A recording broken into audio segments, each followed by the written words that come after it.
in this series called Unshakeable is that we want to stand for God no matter what the times are, no matter what's going on in this world. We want to be able to stand for God. And so part of being unshakable, don't you hate it, Ren, when your wife sits right in front and you have to sit next to me? You're going to have to come up and preach like the 3rd and 7th page. With my back to you, too. Okay, yeah, it's okay. I look better that way. And so I'm going to talk about parenting for eternity. What does it mean?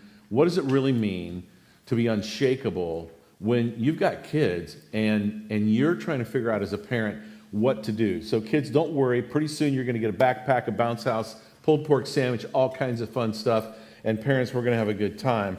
But how many of you in here are parents? Raise your hands. Okay, how many of you had parents? Raise your hands. How many of you know of a parent? Raise your hands. See, it's all of us. This is a message that's like full on. It's for all of us. This is great. Parenting, as you know, is one of the highest callings in the entire world, and it's one of the most exhausting jobs you'll ever have. Usually around Tuesday night at about 9:30 p.m., just when you're getting ready to kind of like to hand this job off to somebody else and think maybe somebody will come to your rescue. You'll think anybody else, but no, it's you. You're the parent. And so it's all on you. It absolutely is all on you. Mark Twain had a really interesting, some of you will not like this quote, and some of you will like it. It's just for fun. But he said that when, about how to raise teenagers, he says, when they turn 13, put them in a barrel with a knot hole and feed them through the knot hole. And then when they turn 16, plug up the knot hole and wait till they're 18, and you'll have a great experience with your kids. I don't think that's true, and I'm not recommending that. That's not something I would recommend for parenting. But if you've raised kids and teenagers, you might understand the sentiment, right? And I've had indescribable joy as a parent. I really have. I've had some of the greatest joys of my life have been because I've been a dad. And yet there's been times when I've prayed with a heavy heart and a broken heart. I mean, literally, I could not even find the words to say because I was praying for my kids. And I couldn't figure out how to articulate how much my heart hurt for them because of some of the decisions that they made. You see, it's a holy work, and it's unpredictable, and it's incredibly messy to parent in this world. And sometimes in the middle of the mess, there are these funny moments.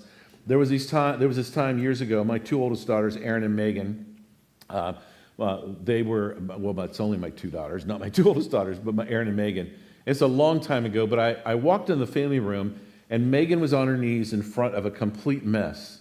And I could see that she was kind of silently saying something. And I thought, well, this isn't the time for me to get, like, hey, clean up your room, or you can't leave the stuff all over the place. I thought, I'm just going to figure out what she's saying. I get a little closer, and I hear her saying this: I don't think Megan's ever going to be a Christian. And so I get up a little closer, and I hear again, I don't think Megan's ever going to be a Christian. And she was saying that over and over and over again. And I said, well, honey, are you okay? Like, what's going on? She said, Dad, I don't think Megan's ever going to be a Christian. I said, well, honey, how come? She says, every time I set up my dollhouse and all my dolls and all my friends, everything I have here, I've got it all set up just perfectly, and she just runs right through it and breaks everything apart. And I said, honey, she's 4. She thinks this is demolition derby time, man. She thinks this is something, the most fun she can have is destroying everything you've built because you're her older sister. And she went down again and just very quietly sort of hung her head, but I don't think she'll ever be a Christian, Dad. I mean, it's kind of poignant and fun, and it's kind of crazy. She had this grim certainty of a prophet. She was going to tell me this, didn't think her little sister could ever do it. Because parenting is kind of these equal parts of chaos and sacred wonder. If you're a parent for very long, you'll think back to some things that when you see your children doing them, your heart swells about 500 miles wide, big and deep, because your heart is so full because you see what your children have done. Other times you look at it and you just think, man, I don't know when the chaos is ever going to calm down in their life. This is so tough. So I want to talk to you straight from Deuteronomy 6, which is really the parenting passage, one of the key parenting passages in all of Scripture. And it says this is what we're really talking about, that the greatest priority, the absolutely greatest priority of a parent is to gradually transfer a child's dependence away from themselves until it finally rests and completely rests on God. That's our job as parents. Our goal is not to raise children who are always dependent on us. Our goal is to raise kids who are dependent on God forever. That's what our goal is. So our job is to prepare them to not lean on us forever for the rest of their life. Our job is to prepare them to lean on God for His direction in their life, for His purposes in their life, so that they understand what it means to truly be a Christ follower. And this vision comes right from Moses when he gives the Ten Commandments. Right before this, he says in Deuteronomy 6, 1 and 2, these are the commands. Why? That the Lord your God told me to teach you, so that your children and their children after may fear the Lord your God, and that you may enjoy long life. Do you see God's heartbeat? His heartbeat here is that He thinks in generations. We often think, we reduce God to thinking He worries about my 15 minutes, and yes, He does. Yes, He does. He is concerned about this 15 minutes. But He is thinking, when He's thinking about parents and grandparents, He is thinking about generations and what we are doing and how we're developing generations that will live for God beyond your grandchildren, into your great-grandchildren, and even beyond. You might remember, it was kind of fun for me to come back from my family reunion, and I don't think I showed you the picture of it, but I have a picture, and come up and see me afterwards. I'll show you the picture of the cornerstone of the old family church in Wisconsin, and full of cheese, and see that the cornerstone shows that it was built in 1869. That was my year of my great-grandfather's birth. And then they rebuilt the home in 1900, and that was the year of my grandfather's birth. And then they rebuilt the church a third time in 1924. That was my father's year of birth. All of them raised in that church, and us still Christian. The Curtis family is still Christian. We have focused on this is what we are. So I'm going to give you 3 simple factors that really help us live life for future generations and to develop this. And you can take notes with me if you want. There's probably still a bulletin out there if you want to grab a bulletin and get a hold of that. The first one is, the first simple, powerful idea is we love God. We love God first. Deuteronomy 6:5 says, love the Lord your God with all of your heart, all of your soul, and all of your mind. Well, here's what it says in NIV, with all of your heart, with all your soul, and with all your strength. Okay? Now, this is the beginning. It starts with Hear, O Israel. Today, we call this, and for generations upon generations, Jewish families have called this the Shema. Hear. It's Hebrew for hear. It's still quoted daily by devout Jews, and it's not a suggestion. Right here, that is not a suggestion. That is a command. But let's be honest. Sometimes you and I settle for part of our heart that we give to God. The part that we can somehow think we can easily manage God with. We can think that I want to craft together my life how I want to live my life, and if I need God, I'll try to access who God is. And that is not what the Scripture tells us, that we love God with all of our heart, soul, mind, and strength. We don't give God the leftovers. We don't give Him after practice. We don't give Him after homework. We don't give Him after our time with Netflix and on social media and after 3 loads of laundry. One of the greatest spiritual dangers for parents today is that not that we won't raise kids away from God, is that we will inoculate our kids from God. Let me tell you what I mean. We give our kids just enough of God to make sure that we feel good about it, but it isn't developing the heart of God in their life. They have just enough of God that when they get older, they just kind of walk right away because they have not seen the power of God at work in their parents' lives. They have not heard God spoken of at the dinner table. They have not seen God's miracles explained in the lives of their parents in everyday real life. And meanwhile, we're so busy giving our kids everything we didn't have. We want to make sure that they have opportunities, sports, education, dance lessons, cello lessons, Mandarin lessons, self-defense classes, whatever it is. But we absolutely miss the point of why we're doing it. We wear ourselves out running hard in the wrong direction. In fact, Monty Python, I love Monty Python and The Life of Brian and The Meaning of Life. Some of those movies are some of my favorite movies in the whole world. And there is, I think it's Life of Brian, they talk about the 100-yard sense of dash with men that have no sense of direction. And they all line up. It's very quiet. The announcers just say, here they're men lining up in the 100-yard dash of men that have absolutely no sense of direction. And they're lining up and just all ready to go. The starter comes up, puts his starting gun in the air, bam, and they just go 100 different miles. They have no idea where they're going. But they're running hard. They're really running hard, but they're absolutely not running to the finish line. They're not running to where the finish line is. They're missing it. They're scattered. They're lost in what they're doing.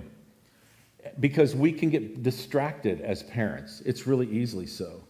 And we want the best of life for our kids. So what we'll think is, I just want to make sure that my kids have what I didn't have.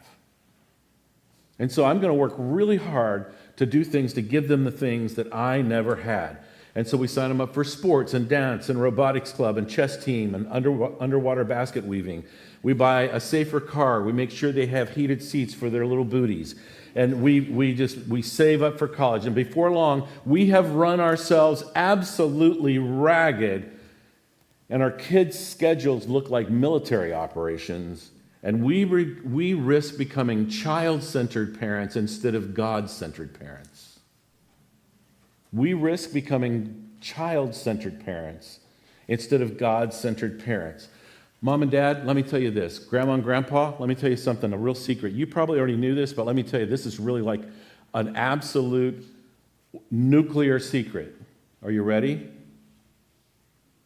Our kids are watching us. And they're listening to us. They are hearing what we consider to be important. They see what we give priority to. They know beyond a shadow of a doubt what church means to you. And it may be something different for them. There will be a day, this may have already happened for you, but there may have been a day that your kids actually worked hard at getting you to church.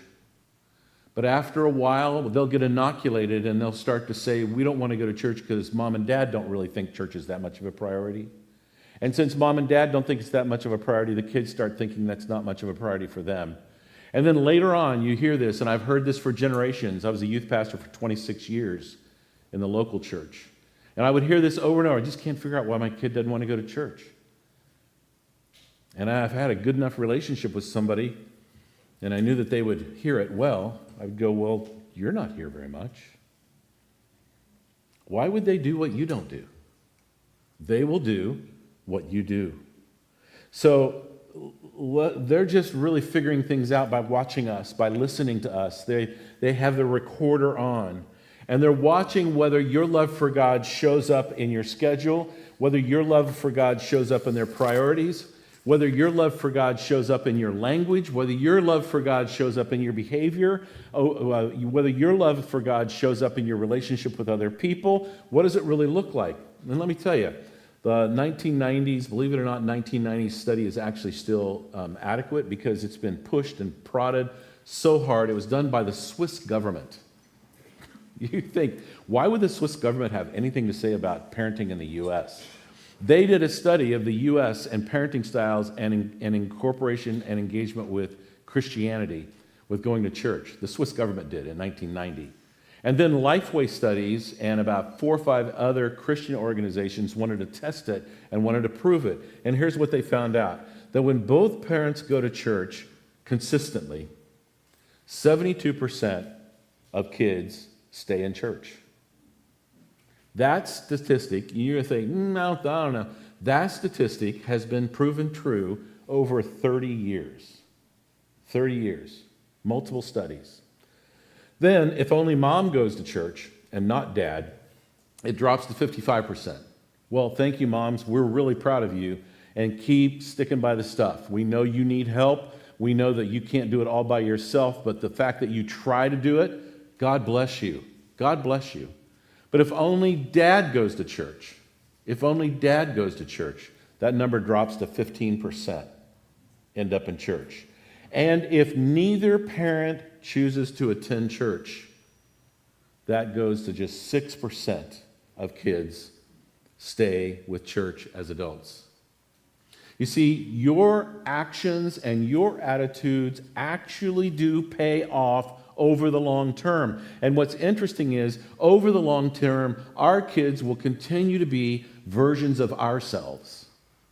They will take on our values. They will live our thoughts. They will live the way we live. They will typically do that. So the best thing you can do for your kids is not to give them a bigger house and not to give them a better car and not to give them more activities. It's to give them a heart fully devoted to Jesus Christ.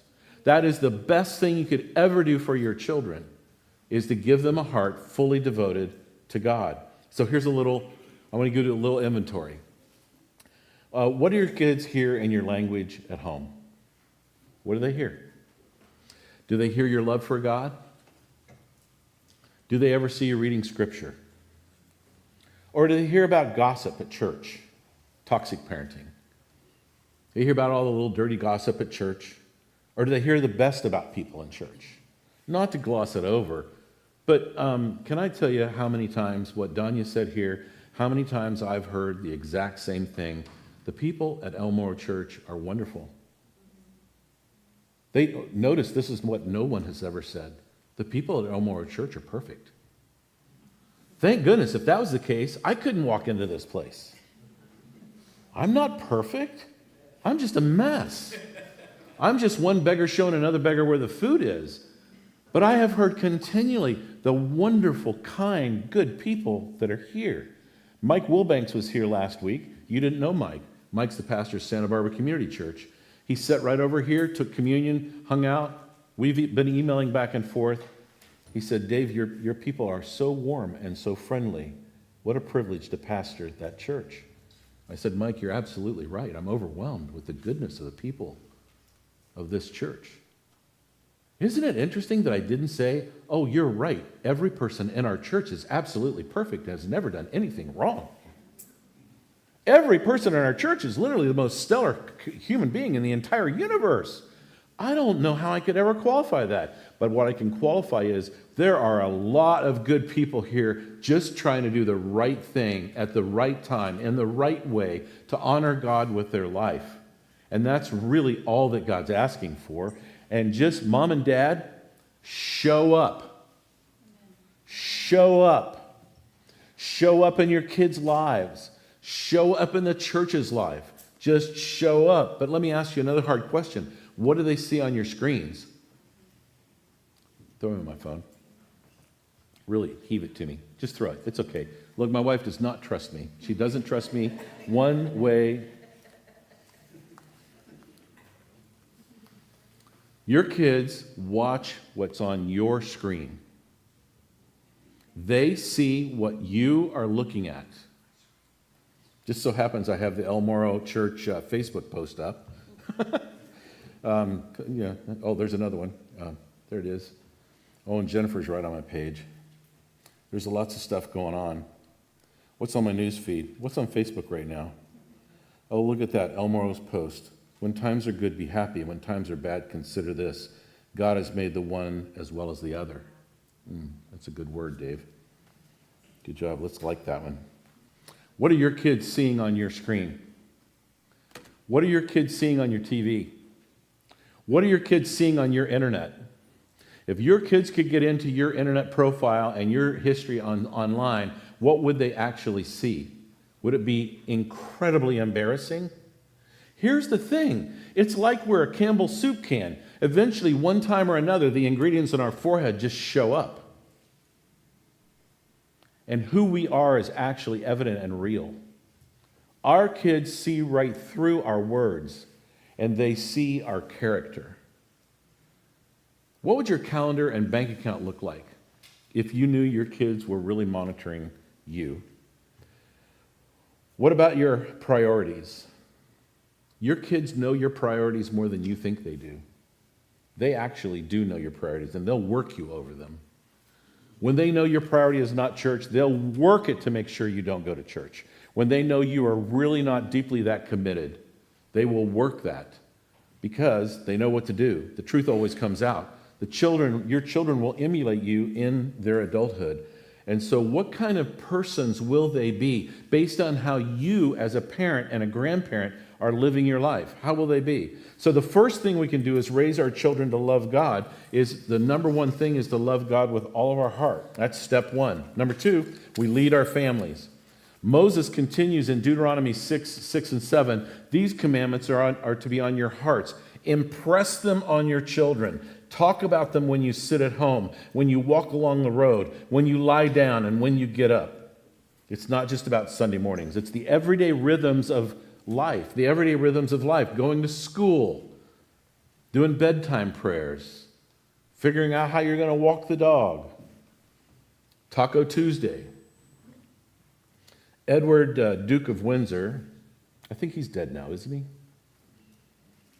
Probably. We don't know because we don't care because we're Americans. Sorry. I didn't mean that. It was kind of a really bad joke. Here's what he said. The thing that impresses me most about America is the way the parents obey their children.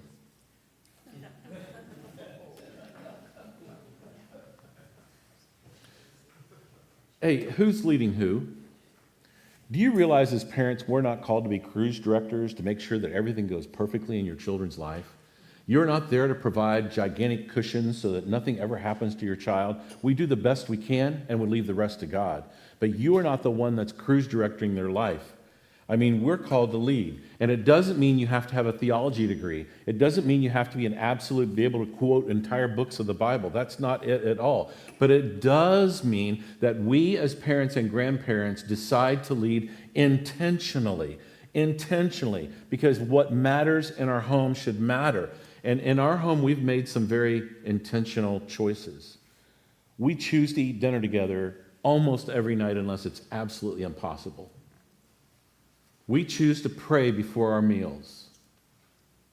We trade praying around our table, and I'm so proud of Cameron and Riley for how they'll lead out in prayer. I'm not making them up to be something, that they're not. They're wonderful guys. They're wonderful guys. But how many times have I seen Jen's parenting, and what I hope is my parenting as a stepdad too, is how many times have I seen the fact all that Jen has had to say is, hey Cameron, would you lead us in prayer? Yep. And he leads right into prayer. And our hearts just grow. Our hearts grow. Because we see a life that is meant for Jesus. We see that. We try to model affection for one another. Boy, it's so hard to do. Not at all. We have date nights. We want to see them. I mean, we get the ooh, ew, when we kiss in front of them. That kind of stuff. We get it, all of it. But we model affection in front of our kids. We try to laugh a lot. Yeah, there's sometimes it's really hard, and you have to come in and say the hard thing. You have to address the hard issues. Why do you as a parent and a grandparent, if you're invested in your grandchild's life, why is it that you will address the hard things in your kids' lives and try to bring them to the right place? Why? Because we love them. We won't give up on them. We will not give up on them. Never. Ever. So are you leading your kids or are your kids leading you? Are you setting the tone in your home? Are you leading intentionally, even when it's countercultural? And it means sometimes you have to think of creative ways. I ran across this one illustration I had heard a long time before, and her teenagers were saying to her mom, Mom, we want to watch this R-rated movie. We want to watch an R-rated movie. Come on, Mom, can we watch the R-rated movie? No, I want to watch an R-rated movie. It's really not that bad. It's not that bad. Have you ever heard that? It's not that bad. I mean, there's a far worse things out there, Mom. I mean, there's a lot of far worse things out there. At least think, I'm a good kid, so you should be okay that I'm just asking to watch this one R-rated movie. And finally she broke down and she goes, well, tell you what, let's do something first. Let's have some brownies. And so she got the brownie mix out. Hopefully it was Ghirardelli brownies. And she mixed the brownies up. And then she sent the kids, she gave them a little spoon. And she said, would you go into the backyard and get just one spoonful of the dog poo and bring it in? And the kid went out and went, like, this is weird. Went out and got a little spoonful of dog poo and brought it in like it was radioactive, like out here, because like it actually smelled badly. And so I brought it out, and she was mixing the brownies up, and she put it all in. She took the little bit of dog poo, a spoonful of dog poo, threw it in the brownies and mixed it all up, put it in the oven and baked it. The kids are, Mom. And she pulls the brownies out and says, okay, time to eat. They go, we are not eating that stuff. She said, well, it's only just a little bit. Only a little bit's bad. Just eat up. Just a little bit. It's just a little bit bad. Creative parenting. You see, just a little bit of ungodliness is too much ungodliness in our homes. Because we need to train our children to crave God. We want them to have a heart that yearns for God. In Proverbs 22:6, it says, train up a child in the way he should go, and he will not depart from it. You know what the word train means right there in Scripture? It's not used very often. It's chanak. And that chanak means that you would put a little bit of put a little honey in a baby's lips. And you would cause it, if it was having problems nursing, it would cause the baby to begin to suckle and then would be able to have milk from mom. So that's our job. Being Christian is not about teaching rules.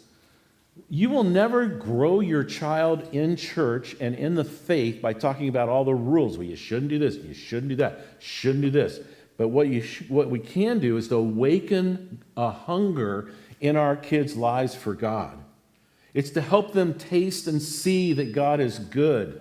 Show them Jesus' life with Jesus isn't just right, it's better. It's better, it's richer, it's more alive. So here's God's call on us today. The big picture is this: love God with all your heart, lead your family with purpose, train our kids to crave the presence of God, and our job is not just to keep them happy, our job is help them to become holy. Our job is not just to keep our kids happy, it's to help our kids become holy. You may never meet the generations of your family that brought you to this place.